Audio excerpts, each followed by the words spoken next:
दर्शकबिन यो पर्यो स्वयम्भूको चोक कलङ्कीबाट बस पार्कतिर जाने बेलामा र यो स्वयम्भू चोक चाहिँ आउँछ सितपाइला कटेपछि र यो स्वयम्भू चोकबाटै र म अहिले शम्भुनाथ चाहिँ जान लागिरहेको छु।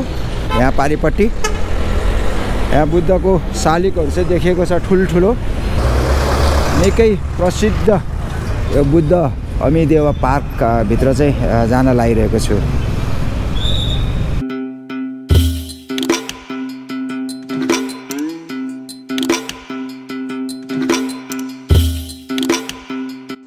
अमिदेव पार्क एक प्रसिद्ध धार्मिक स्थल हो जुन काठमाडौँ उपत्यकाको स्वयम्भूनाथ क्षेत्र नजिकै अवस्थित छ।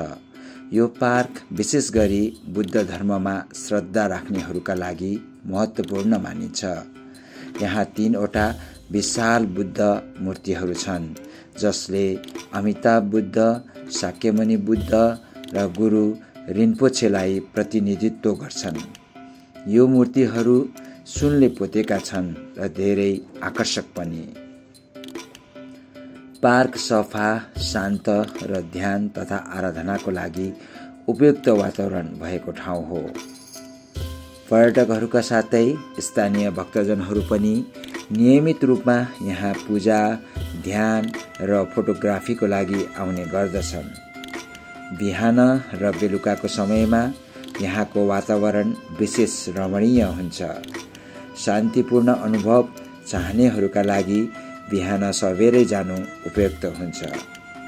यहाँ बेला बेला धर्म सम्बन्धी कार्यक्रम, पूजा तथा ध्यान शिविरहरू आयोजना गरिन्छ। अमिदेव पार्कको मूल उद्देश्य भनेकै बौद्ध शिक्षा र दर्शनको प्रवर्धन गर्नु, ध्यान र आत्मचिन्तनलाई प्रोत्साहन गर्नु र सर्वसाधारणलाई आध्यात्मिक रूपमा सशक्त बनाउनु। अब म स्वयम्भूनाथतिर र यो स्वयम्भू चोकबाट चाहिँ अगाडि बढिरहेको छु। यो स्वयम्भूनाथको वरिपरि जुन यो बाटो रहेको छ र यो बाटो वरिपरि नै र यसरी मानिहरू चाहिँ राखिएको छ र बुद्धिस्ट धर्मावलम्बीहरूले चाहिँ यो घुमाएर नै हिँड्ने चाहिँ गरिरहेको हुन्छ। र यो बाटो चाहिँ उता छाउनीतिर चाहिँ लाग्दछ भने म अब यहाँ भित्रबाट स्वयम्भूनाथतिर जान लागिरहेको छु। निकै राम्रोसँग बनाएको छ यो पैदल हिँड्ने पेटी र सफा सुग्घर पनि रहेको छ। यसरी बाटोमा दोकान पसल पनि राखिएको छ।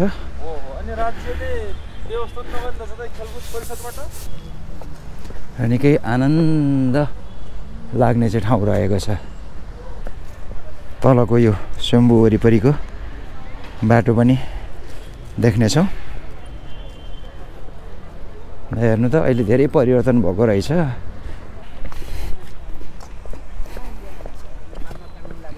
र हजुरहरूलाई यो स्वयम्भू चोकमा उत्रिएर अब डाइरेक्ट गाडीमा जाँदाखेरि भन्दा पनि यसरी हिँड्दाखेरि चाहिँ एकदम मजा लाग्नेछ, मन आनन्दित हुनेछ।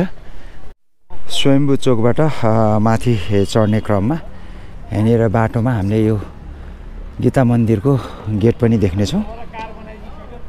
र यहाँ तल अब यो स्वयम्भू तलको बजारतिर जाने बाटो रहेको छ। तलको दृश्य यस्तो छ। अब यहाँ माथि चढेपछि माथिको पार्कसम्म जाने बाटो चाहिँ हामीले यहाँ भेटिहाल्नेछौँ। यस्तो रहेको छ, अलिक उकालो छ है तलबाट यहाँ माथि आउँदाखेरि चाहिँ गाडीमा पनि। र यहाँनिर एकदम पुरानो स्कुल आनन्दकुटी विद्यापीठ चाहिँ देख्नेछौँ। र बाटो पनि जस वाइड नै छ, त्यस्तो सानो चाहिँ छैन।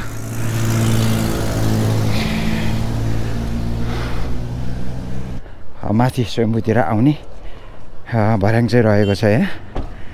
हेर्नुहोस्, यस्तो यो स्वयम्भूनाथको अगाडितिरको भर्याङ जस्तो नै हामीलाई लाग्नेछ। र यो भर्याङबाट सिधा अब यतै यो स्वयम्भूतिर नआइकन माथि हेर्दाखेरि सरस्वतीको मन्दिरमा हामी पुग्नेछौँ। यहाँ पनि एकदम राम्रोसँग खुड्किलाहरूको चाहिँ व्यवस्था गरेको छ र अहिलेको पार्किङ हेर्नु त कति राम्रो बनाएको। यस्तो मजाको व्यवस्थित छ पार्किङ गर्नको लागि मोटरसाइकलहरू, टेन्सन छैन। पार्किङ यहाँ पनि देख्दैछु है। अब यहीँबाट हो अब इन्ट्री हुने। यति राम्रो चाहिँ पार्क चाहिँ बनाएको रहेछ र यो बाटोबाट सरस्वती मन्दिर पनि गइन्छ। यस्तो छ यहाँनिर सानो पोखरी भनौँ। अब सिक्काहरू चाहिँ यहाँ चढाउने गर्दछ। यहाँ आउने धर्मावलम्बीहरूले पिकनिक खाने ठाउँ पनि रहेको छ र धेरैजसो आउँछन्। नेवार जातिहरू चाहिँ एकदम बढी आएको हामीले देख्नेछौँ यो पिकनिकको लागि। यहाँ गाइडले अब यो जापानिज कोरियन के हो उहाँहरूलाई यो स्वयम्भूको बारेमा इतिहासको बारेमा बताउँदै गरेको चाहिँ।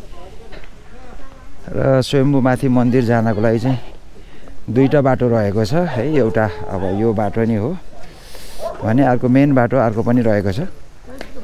र यो बाटो गएर ठ्याक्क डुल्नलाई पनि ठ्याक्क घुम्नलाई चाहिँ मजा हुन्छ। सबैतिर चाहिँ देख्न पाउँछौँ। हामी तल बजारबाट यो बाटोबाट पनि स्वयम्भूनाथ आउन सक्छौँ।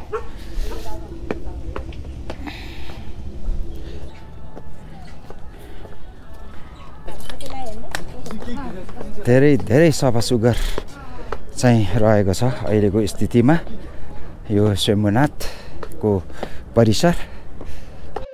स्वयम्भूनाथ महाचैत्य, जसलाई प्राय स्वयम्भू स्तूप वा स्वयम्भूनाथ स्तूप पनि भनिन्छ, यो स्तूप लगभग 2500 वर्ष अगाडिको रहेको मानिन्छ। नेपालको काठमाडौँ उपत्यकाको सबैभन्दा पुरानो र प्रतिष्ठित बौद्ध स्तूपहरूमध्ये एक हो। स्तूपको माथिल्लो भागमा बुद्धका आँखा चित्रित छन्, जसले ज्ञान र करुणाको सङ्केत गर्दछ।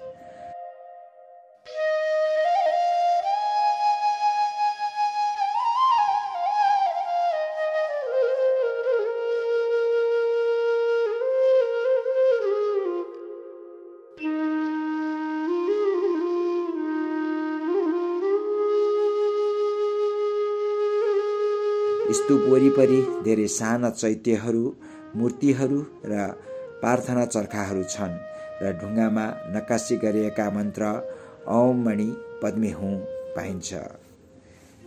दैनिक रूपमा बौद्ध भिक्षुहरू, श्रद्धालु र पर्यटकहरूले स्तूपको परिक्रमा गर्दछन्। बुद्ध जयन्ती लगायतका पर्वहरूमा यहाँ विशेष पूजा, दीप प्रज्वलन र सांस्कृतिक कार्यक्रमहरू गरिन्छ।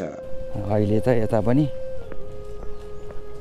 बाटो नै रहेछ उता मन्दिरतिर जाने र अघि तल त्यो बेसबाट जुन चाहिँ दुईवटा बाटो देखाएको थिएँ मैले, एउटा देब्रेतिरको बाटो चाहिँ आउने बाटो चाहिँ यो रहेको छ है, माथि आउने बाटो, र अर्को चाहिँ मेन बाटो भइहाल्यो। यो मन्दिर वरिपरि नि अब हामी घुम्न सक्छौँ, हरेक देवी देवताको दर्शन गर्न सक्छौँ, पूजा गर्न सक्छौँ।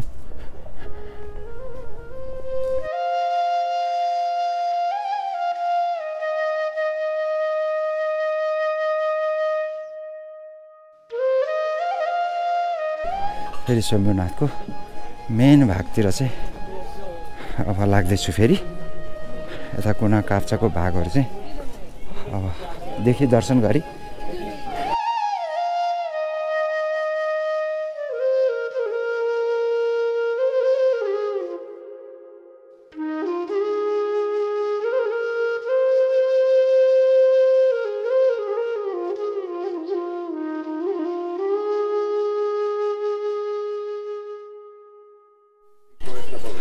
यो चाहिँ महावीर गुम्बा चाहिँ रहेको छ।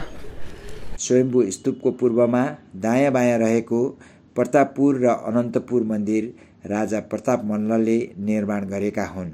राजा प्रताप मल्लले रानी अनन्तप्रियाको सम्झनामा अनन्तपुर मन्दिर निर्माण गरेका हुन्। भजन कीर्तन गर्ने ठाउँ है। बिहान बेलुका अब धेरैजसो समयमा भजन कीर्तन चाहिँ भइरहेको हुन्छ यहाँ। ल हेर्नुहोस्, यो पूर्वतिर फर्केको भाग स्वयम्भूनाथको। स्वयम्भू अर्थात् आफै उत्पन्न भनिनुको कारण यसको उत्पत्ति सम्बन्धी धार्मिक किंवदन्तीमा आधारित छ। स्वयम्भू पुराण अनुसार यो स्तूप पुष्पकमलबाट उत्पन्न भएको हो, जुन काठमाडौँको उपत्यका ताल रहेको बेलामा आफै उम्रिएको थियो। त्यस कमलबाट स्वयम्भू ज्योति आफै उत्पन्न भएर दिव्य प्रकाश फैलिएको थियो। थुप्रै ऋषिमुनिहरू, विशेषतः महामुनि मञ्जुश्री त्यो दिव्य ज्योतिको दर्शन गर्न ललितपुर तर्फको फुलचोकी डाँडाबाट आए। मञ्जुश्रीले सोच्नुभयो कि मानिसहरूले पनि सजिलै दर्शन गर्न सक्नुपर्छ। त्यसैले उनले आफ्नो खड्ग प्रयोग गरेर चोभार डाँडाको एक भाग काटेर उपत्यकाबाट पानी निकास गरिदिनुभयो। ताल सुकेपछि त्यो दिव्य ज्योति रहेको थलो खुला भयो। त्यही स्थानमा पछि स्तूप बनाइयो, जुन आजको स्वयम्भूनाथ स्तूप हो। राजा मानदेवको पालामा यो स्तूपको ठूलो मर्मत गरिएको थियो। स्वयम्भू स्तूप बुद्धको बोधिसत्व स्वरूपको प्रतीक मानिन्छ। बौद्ध धर्ममा अत्यन्त पवित्र मानिन्छ र हिन्दू धर्मावलम्बीहरूको लागि पनि महत्त्वपूर्ण तीर्थस्थल हो।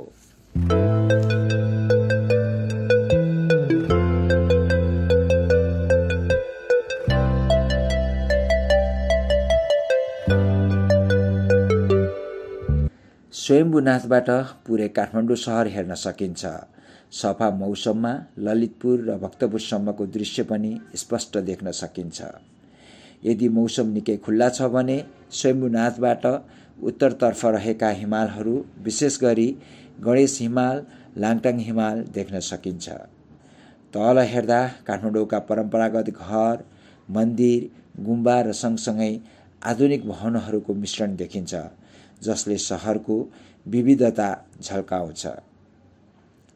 स्वयम्भू वरपरको हरियाली क्षेत्र र सानो जङ्गलले दृश्यलाई अझ आकर्षक बनाउँछ। बाँदरहरू यस क्षेत्रको सामान्य दृश्य हुन्। बिहान सूर्य उदाउँदा सुनौलो प्रकाशमा स्तूप र शहरको झनै सुन्दर देखिन्छ। साँझ पख बत्तीहरू बल्दा काठमाडौँ झिलिमिली देखिन्छ।